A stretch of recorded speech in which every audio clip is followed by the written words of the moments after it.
Is the media being suppressed in the Gulf of Mexico oil disaster? You be the judge after you hear this.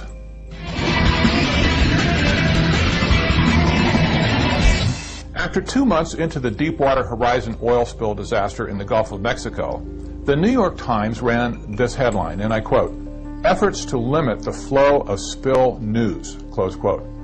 In fact, the vast majority of available news has been provided exclusively by either BP or by the federal government. Legitimate investigative journalists are being routinely turned away from the area. Now here's the part of the story that you'll never hear in the press. You already know about the Trilateral Commission's undue influence in the Obama administration, but what about BP? Well, for starters, Trilateral Stephen Coonan is chief scientist for BP in London. Ian Khan is a member of BP's board of directors and also a member of the commission. Most famously, Commissioner Peter Sutherland was chairman of the board of BP until January 1 of this year. Sutherland is the European chairman of the commission and also, not incidentally, the chairman of Goldman Sachs International. Over the years, a significant portion of Rockefeller family oil interests were absorbed by BP, including Standard Oil of Indiana, Standard Oil of Ohio, and Atlantic Petroleum, or ARCO. It was David Rockefeller who co-founded the Trilateral Commission in 1973 with Zbigniew Brzezinski after they floated the idea at the 1972 Bilderberg meeting in Europe. It wouldn't surprise you then that 4 of BP's top executive leadership currently attend the same globalist and secretive Bilderberg meetings that have been pushing for a new world order. What a story. Bilderbergers, Trilateral Commissioners, Rockefellers. It's a small world after all. However, these are people who certainly understand how to silence the press, as they have generally hidden their meetings and their globalist plans from journalistic scrutiny for decades. In my opinion, the suppression of open media coverage in the Gulf of Mexico oil spill has their global elite fingerprints all over it.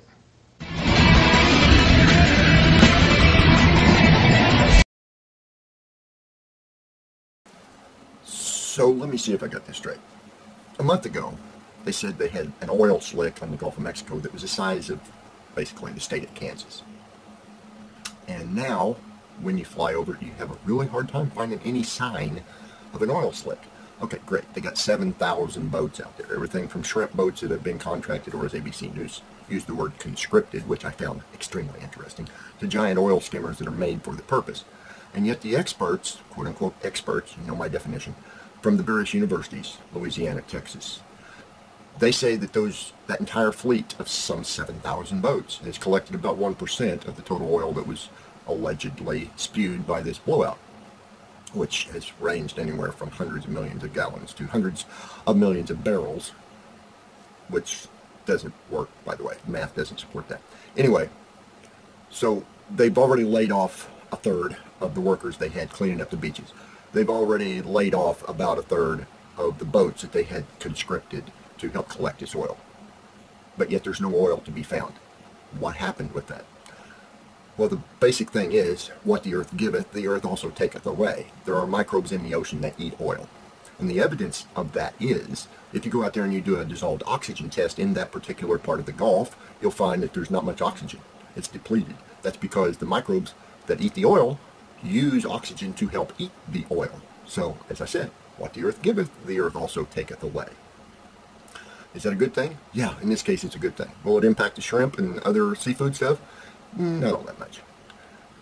In fact, they just opened up part of that whole spill scene, part of it, to extended shrimping. So, you know, we're going to have Gulf shrimp again. We're going to have oysters again, not that I care. The point is, this is a low-impact event compared to a lot of other environmental disasters. President Obama has said that this is the greatest environmental disaster in U.S. history. Well, he needs to study history a little more. He flew over Appalachia twice to go do photo ops in the Gulf with the spill. He should have been looking out the window for a real environmental disaster. Well, I'm talking here about mountaintop removal mining. That's already destroyed about 500 mountains in Appalachia. The oil's basically gone already. The impact of the oil spill will not be gone for many decades to come. But I'm not talking about the impact on commerce or the impact on people's lives. I'm talking lives in and around the Gulf. I'm talking about the impact on people's lives worldwide and for generations to come. The BP oil spill, whether it was deliberate or true accident, will impact how we use energy and how much we have to pay for it. The Energy Committee within Congress used that crisis, never let a good crisis go to waste. They are currently using that crisis to try to expand their influence over the entire energy industry. Basically, they're trying to nationalize it. They're trying to circumnavigate all of the laws that previous Congresses have put in place regarding proprietary information, something their company keeps close because if they patent it, everybody will have it and they won't have their competing edge at that point. So, never let a good crisis go to waste. That's the point. They're also using it to go after a practice called fracking or hydraulic fracturing. Specifically, they're trying to regulate it in a roundabout way. And it's all senators and congressmen from areas that don't produce natural gas. Whether it's, vindictiveness? No, they wouldn't do that, would they? Yeah, they would, actually. This is one of the very few times that I would actually miss Jack Murtha standing up for his end of the state of Pennsylvania. Because he wouldn't give him any quarter. Now, having said that, the earthwide global population, human population, demand for energy is about, at this time, this year, today, about 12 terawatts of power all the time. We're consuming electricity at that rate. The nominal solar radiation is about 200 watts per square meter. You can find the surface of the earth in any encyclopedia or online. You can find the formula to figure out just exactly how much energy that would be in solar. The point is, we are going to have to burn something to achieve our demand for electricity or electrical power. Some of it's going to be oil. We'd simply have to deal with that. Now, if it would turn out that the Deepwater Horizon explosion and fire were a deliberate act by some hypothetical conspiratorial entity, I hope each and every member of that entity is thrown into an active crematorium while alive, because that's exactly what happened to the 11 people who died aboard Deepwater Horizon. And they're always on. They don't have to wait till after dark. Nobody covers it anyway.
Hello, Rick Osmond for Unraveling the Secrets.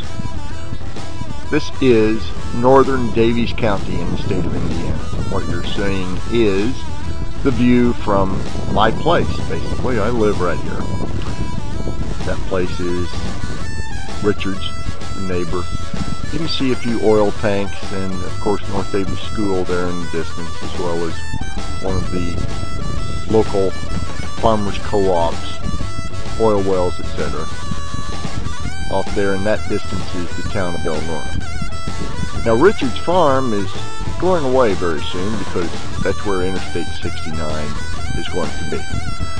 And it will stretch basically from there all the way to Toronto and all the way to Brownsville, Texas, to become the NAFTA highway, or as we like to call it, the Medellin Freeway. Anyway, I wanted to preserve this a little bit for our viewers because it won't look much like this for much longer. This is the official Indiana Department of Transportation route map for Interstate 69. The orange lines indicate the actual right-of-way, and the red lines enclose the environmental impact zone. As you can see by the overlays, Possum Holler Studios is directly in the environmental impact zone, and my neighbor Richard, his place is toast. He's gone. But wait, there's more. Interstate 69 is one of the last legs of the original Dwight D. Eisenhower Defense Highway Plan. Crane naval support activities 20 miles up this soon-to-be-built road from Possum Holler, and it had to touch Crane, at least get very near Crane, or it wouldn't be built at all. I hate to make a prediction about what Richard will do once he actually is paid for his land and his place that he spent a lifetime on. But I can make a pretty good prediction about what I'll do in this environmental and economic impact zone of Interstate 69.